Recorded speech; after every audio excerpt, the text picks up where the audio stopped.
Welcome back for Chapter 5 of our Read Aloud, Aliens for Breakfast. If you remember in Chapter 4, Eric and Richard have been rummaging around the kitchen trying to find that special ingredient that is going to stop Dorf. They haven't found it in Richard's kitchen yet, so they have decided to go to the mall, since according to Richard, their mall has every fast food in America. Let's see what happens in Chapter 5. Chapter 5.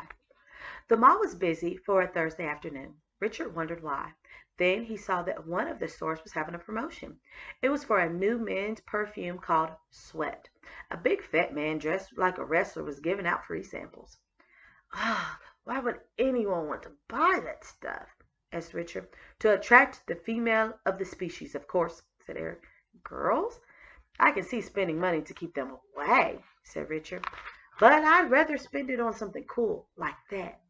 He pointed a black satin baseball jacket in the window of a store. I don't have enough money, though. Mom says maybe she'll get it for me for my next birthday. Of course, I may never have another birthday.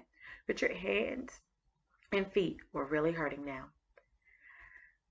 After we have destroyed the drain, the brigade may find some extra money to buy you a gift, said Eric. You have earned something for all you have been through. Eric sounded so sure of destroying Dorf that Richard felt a little better.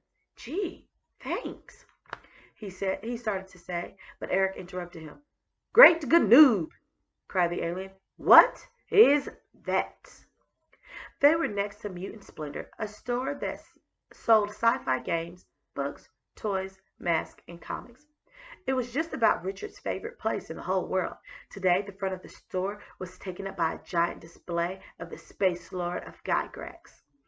The big plastic warriors had bright red wings, blue skin, and webbed feet.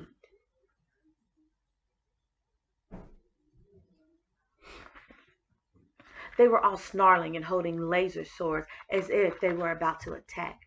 The display had sound effects too, battle noises and strange space music. Richard's mouth dropped open. For a second he forgot that his hands and feet hurt. This is awesome, 10 times better than the comic books. But Eric didn't think so. You call those Gygaxians? He snapped. They are a joke.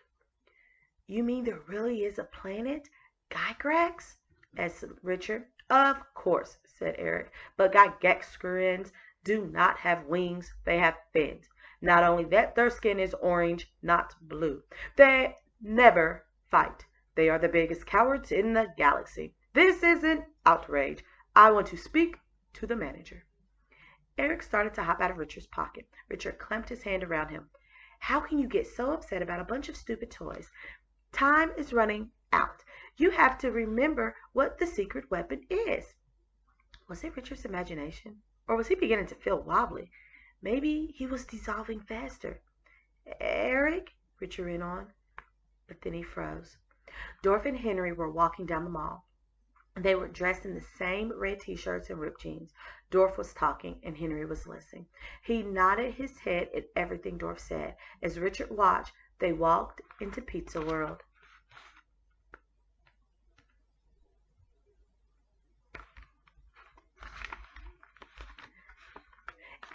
Eric, gasped Richard.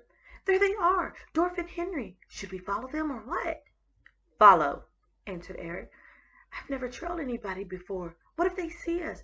Do not worry, said Eric. I will make us invisible. What? You can do that? How come you didn't do it before? It is very expensive. Only for emergencies, said Eric. And it only lasts 10 minutes. Now, let us go. He made a low humming sound that filled Richard's head for a moment. As he crossed over to Pizza World, Richard found himself humming too. He couldn't help himself.